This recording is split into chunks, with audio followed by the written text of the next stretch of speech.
नमस्कार दोस्तों, खूबसूरत कहानियों की कड़ी में आज हम जानेंगे एक और खूबसूरत कहानी की, जिसमें हम तेलानीराम की चतुराई को देखेंगे।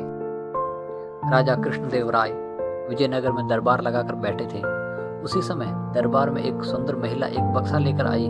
उस बक्से में एक मखमली साड़ी थी, जिसे निकालकर वह दरबार में राजा और दूसरे सभी दरबारियों को दिखाने लगी। साड़ी इतनी सुंदर थी कि जो भी उसे देखता हैरान रह जाता।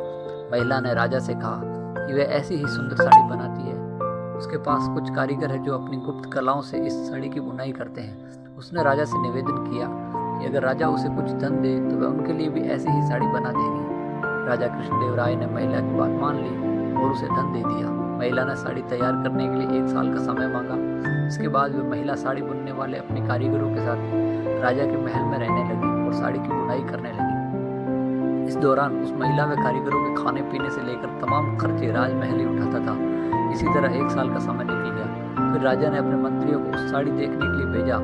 जब मंत्री कारीगर के पास गए तो वे देखकर हैरान रह गए कि वहाँ 2 कारीगर बिना किसी धागे या कपड़े के कुछ बुन रहे थे।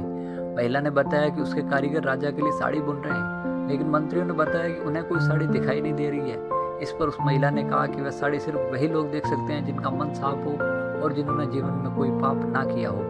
महिला की बात सुनकर राजा के मंत्री परेशान हो गए। उन्होंने बहाना बनाते हुए उस महिला से कहा कि उन्होंने वह साड़ी देख ली है और वहां से चले गए। राजा के पास वापस आकर उन्होंने कहा कि साड़ी बेहद ही सुंदर है। राजा इस बात से काफी खुश हुए। उन्होंने उस महिला को साड़ी लेकर दरबार में हाजिर होने का आदेश दिया। महिला बक्सा लेकर कारीगरों के साथ हाजिर हुई, बक्सा खोला और साड़ी दिखाने लगी।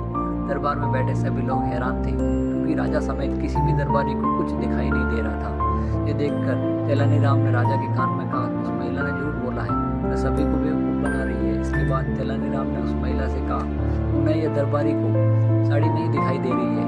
तेलानीराम की बात सुनकर महिला ने कहा कि यह साड़ी सिर्फ उसी को दिखाई देगी जिसका मन साफ हो और उसने जीवन में पाप ना किया हो। महिला की बात को सुनकर तेलानीराम के मन में एक योजना आई। उन्होंने महिला से कहा, राजा चाहते हैं कि तुम खुद उस साड़ी को पहनकर दरबार में आओ और सभी को वह साड़ी दिखाओ। तेलानीराम की यह बात सुनकर महिला राजा के सामने माफी मांगने लगी। उसने राजा को सच सच बता दिया कि उसने कोई साड़ी नहीं बनाई है, वह सबको मूर्ख बना रही थी।